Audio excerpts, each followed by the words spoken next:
Donc voilà, retour à la serre de Fontenil, quelques années après sa construction. Un petit retour, donc c'est cette serre qui est, pour laquelle on a énormément de demandes.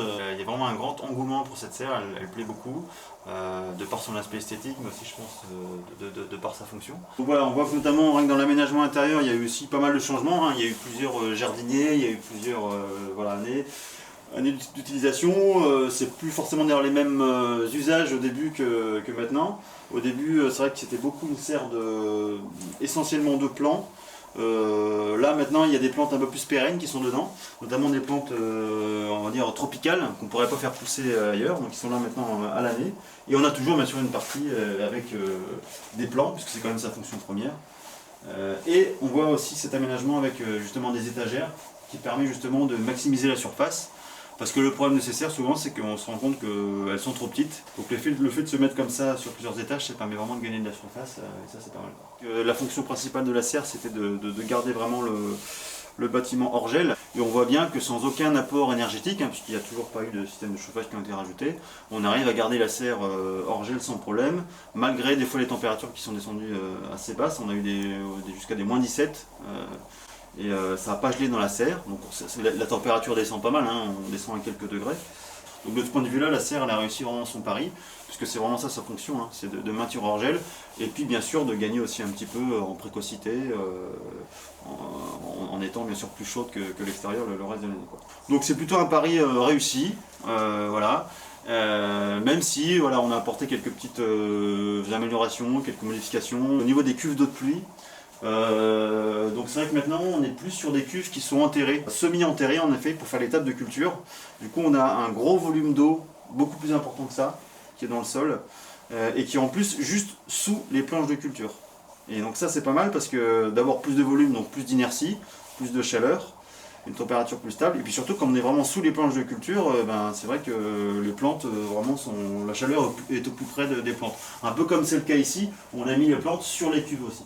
Sauf que là, c'est vrai qu'on a maintenant encore plus de surface de cuve, quoi. Ça, c'est vraiment la principale amélioration qu'on a ajoutée. Et au niveau de la longévité des matériaux, ça se passe plutôt pas mal, puisque les bois, hein, donc, qui sont des bois non traités, hein, les bois de classe 3, on voit qu'il n'y a pas trop il y a pas de problème.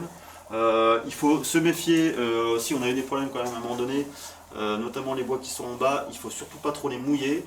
Notamment on a eu des jardiniers qui ont pas mal mouillé les bois. Il faut faire attention, ça peut faire développer des champignons. Donc il faut vraiment faire attention à éviter en tout cas l'arrosage par aspersion, un peu comme c'est le cas ici. Alors au centre de la serre c'est pas un problème, mais sur les côtés, ça c'est quelque chose dont il faut se méfier. D'ailleurs maintenant on est même en train de passer pour les vis basses avec des bois de classe 4, encore plus résistants. Mais même comme ça, il faut éviter de mouiller trop cette partie-là parce que c'est la partie qui peut être sensible. Alors les rongeurs dans les murs, on a utilisé pas mal de la balle de riz dans les murs, qui a un isolant en vrac, qui à l'époque n'était pas, d'ailleurs, il y avait encore des grains dedans. Depuis le fabricant, il dépoussière et il enlève les grains. Et donc c'est vrai qu'à l'époque, ça a attiré un peu les rongeurs. Il y a eu quelques problèmes de rongeurs, l'isolant aussi qui est un peu parti, qu'il va falloir remplacer. Donc c'est vrai que c'est peut-être à éviter pour une serre climatique ce type d'isolant. En tout cas dans les murs, quoi. Je préférerais plutôt des isolants un peu plus qui se tiennent. Si possible, l'idéal ce serait des isolants très denses, de la botte de paille, du terre-paille, voilà, des choses qui n'auraient pas été possible de faire ici en termes de place, ni en termes de temps de réalisation. Je pense au terre-paille notamment. Mais voilà, donc il faut un peu se méfier, on est quand même sur des bâtiments où il fait chaud, il y a à manger. Donc les rongeurs évidemment, pour eux c'est la fête, hein. Donc il faut vraiment faire attention à ça, pas leur donner de prétexte supplémentaire de venir, et puis de toute façon, comme toute serre agricole, à un moment donné il faut piéger, hein. C'est-à-dire que les rongeurs ils vont vouloir venir, donc il faut mettre des pièges, il faut avoir des chats, il faut quelque chose pour empêcher les rongeurs de venir de toute façon.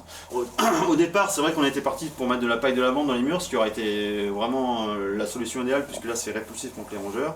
Bon là, par rapport au chantier, c'est vrai que c'était pas tombé du tout au bon moment, c'était pas tombé après la récolte, hein, on était vraiment au printemps alors que la paille de lavande c'est plutôt l'été. Donc on n'a pas réussi à avoir de la paille de lavande de qualité, donc on est passé sur un autre isolant, sur la balle de riz. Et c'est vrai que si on avait pu rester sur cette paille de lavande, on aurait eu moins de soucis, quoi. Bon, donc si vous pouvez le faire, en effet c'est mieux.